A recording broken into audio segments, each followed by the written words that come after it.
Sepertinya ada optimisme dari pasar ya, karena kalau kita lihat, dari USD IDR kita yang sepertinya beberapa hari terakhir ini menunjukkan adanya tren, penguatan.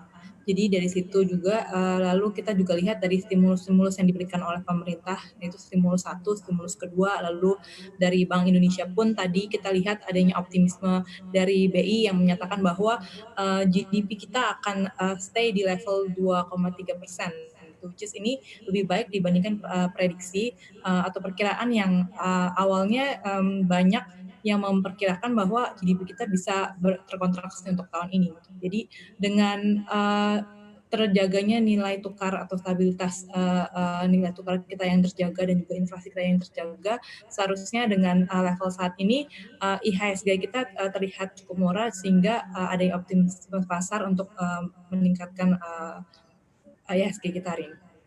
Oke, kalau dilihat dari momen, pergerakan indeks harga saham gabungan beberapa hari ini kan sudah ada level-level yang terjaga 4.500 begitu ya, khususnya terjaga sebagai level support dan biasanya ini sudah ada indikasi apakah memang benar ini adalah momen, masuknya kembali investor begitu ya secara permanently. Seperti apa yang bisa kita lihat? Walaupun ada, aksi jual tetap masih ada begitu ya, tapi hanya di kisaran 400 miliar saja, seperti apa?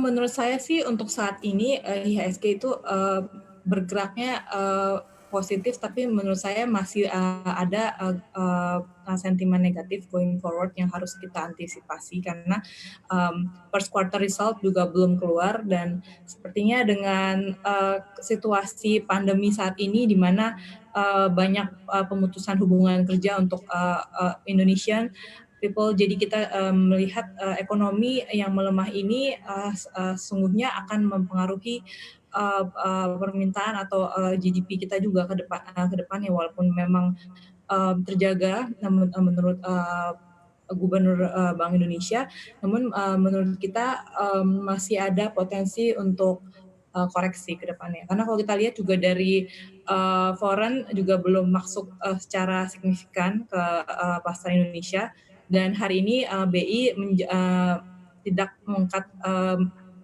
BI rate, itu, juga dikarenakan, mereka akan menjaga stabilitas eksternal di mana, kita masih membutuhkan, foreign inflow untuk, Indonesian, equity market.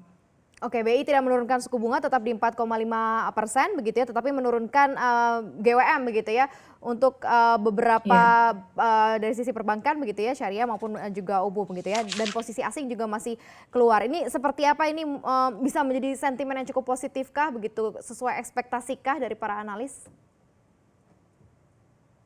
Ya, sebetulnya ini, sesuai dengan ekspektasi ya. Jadi, penambahan likuiditas perbankan mungkin akan membantu perbankan, going forward karena, recently juga kan kita, ekspektasi kan, dari para debitur yang, terhadap 4 bank milik negara yang terbesar ini juga, mengusulkan bahwa, mungkin ke depannya akan ada restrukturisasi kredit, which is ini, sebetulnya, karena, ekonomi yang melambat sehingga, ditakutkan nanti, going forward ada goncangan dari perbankan gitu. Jadi, plus dan minus, jadi, Bank Indonesia ini, ingin supaya, pergerakan, dari, inflow dan outflow dari, rupiah kita juga masih terjaga. Jadi, menurut saya sih untuk, IHSG, pergerakannya akan, positif tapi cautiously optimistic untuk jangka menengah, pendek Oke. saja.